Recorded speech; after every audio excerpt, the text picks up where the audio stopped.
Hello my lovelies and welcome to Eargasms, an audiobook review show where we delve into the world of contemporary and indie romance books that make you go Please note that all the books that I review contain adult content, so you have been warned. And with that said, here we go. Okay, so firstly, please forgive my voice. After 2 years, I finally caught COVID.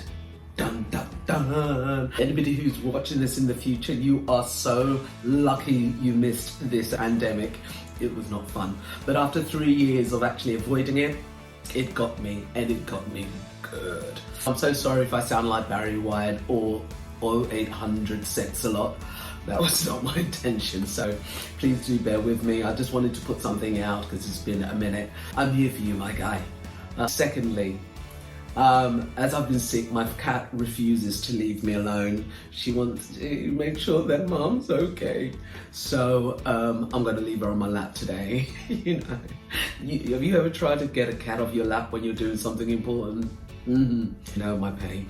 So I'm just going to leave her here with us today.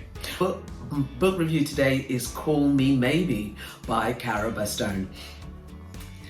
So this week I had a hoot with Vera and Cal. 3 hours waiting on a customer service call is a nightmare, and there's so many things that poor old Vera could have had done in that time. What, she could have watched a complete film, she could have had a mani-pedi, and that's with drying time as well. Well, that's not what happens to poor old Vera. She sits in line, and when the call is finally connected, it's to sexy honey-voiced Cal. Huzzah! Well, she could have done everything except fix the glitch of what's wrong with her online company, Date in a Box. If you've seen the SNL skit, you will know exactly what I'm doing.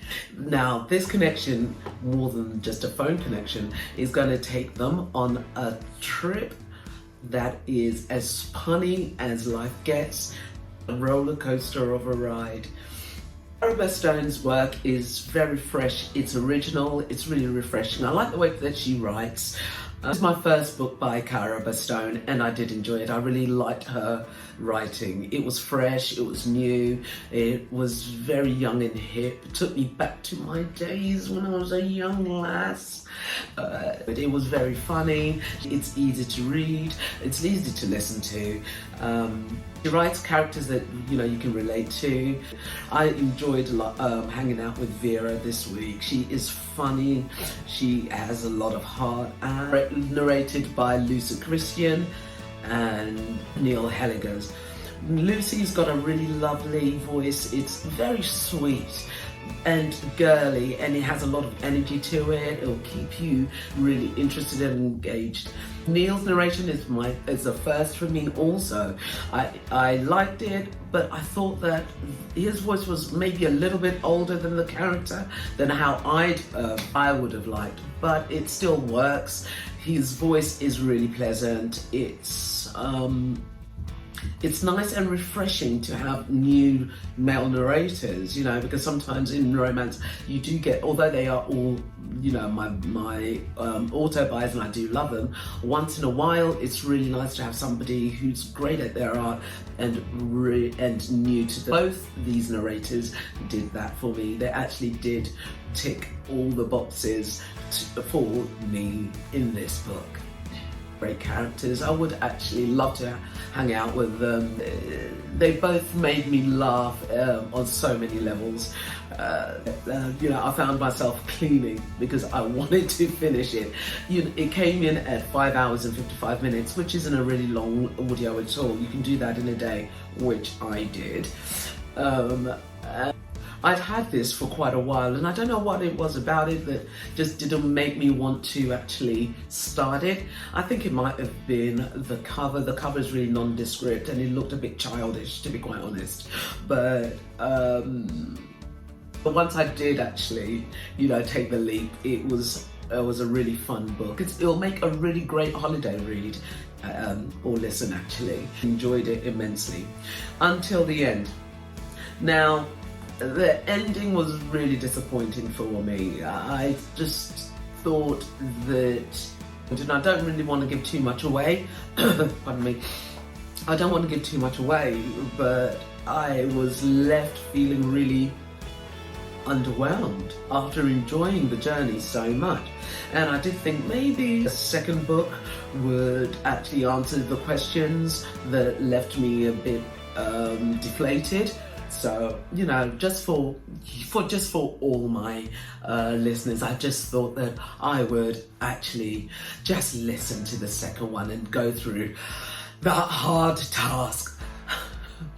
Well, actually, I read who was narrating the second book, which was Lydia Dornay, who I loved in a book called To Love Jason Thorne and To Hate Adam Connor by the brilliant Ella Mays, and I will review that so that you guys get a taste of Ella Mays' writing. The brilliant and awesome Chris Brinkley.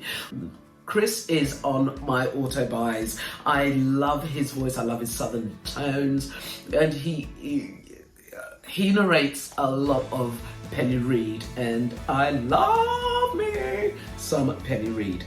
So as soon as I saw that, I thought, oh, okay, let me do my due diligence and listen to the second one. It was better. It was better than the first one. So then I thought, I'm so far ahead. Why don't I just do the last book? Then I can have, you know, a fully formed review. Well, it's a full cast, including my favourite narrator, Zachary Webber. It's sold and sold. And that one was also better. Every book got better and better and better, but all of them had the one specific thing I really disliked the ending. But this is how strong the book was. And although I felt disappointed, I still was able to enjoy the books. Now, Call Me Maybe is very much like Sleepless in Seattle. For millennials is been brought back and retold. That's how it's felt like to me. So if you have seen Sleepless in Seattle, you'll understand what it was that I didn't really click with. Minutes. All three books are quite short, and I did actually do them within 2 days. But you know, Greedy asked what way he had to get it. I had to find out whether the ending ran through all of the books, and they did. With that said, don't let that I didn't enjoy the ending put you off. It was still a really fun read. It was very punny. I laughed my way through it. I mean, I laughed at one point till I was crying. So that's what I mean. Don't let that pull you off. So let me give you my ratings. For the actual book, I would give the book a 3.5. It was a great read.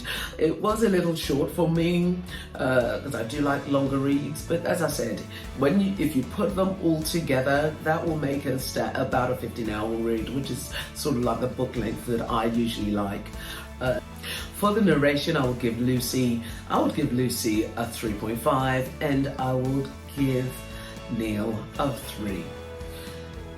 It was a nice book, it was funny, it was very romantic. I mean, I would recommend this book if it's like a holiday read that you're looking for. If you've got like a marathon of a book to start, you know, maybe do this one and then go into your marathon books. But all in all, as I said, I did enjoy it. And so much for joining me. It is a short one today because my throat, you know, me the artiste, I need to save my throat. If you have listened to it, please start a conversation.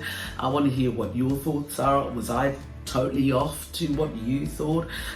Is there something that I haven't addressed with my review?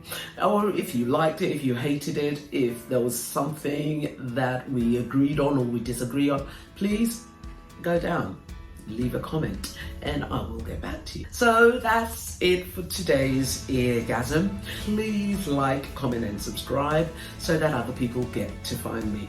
Alright, so see you next time. Bye bye.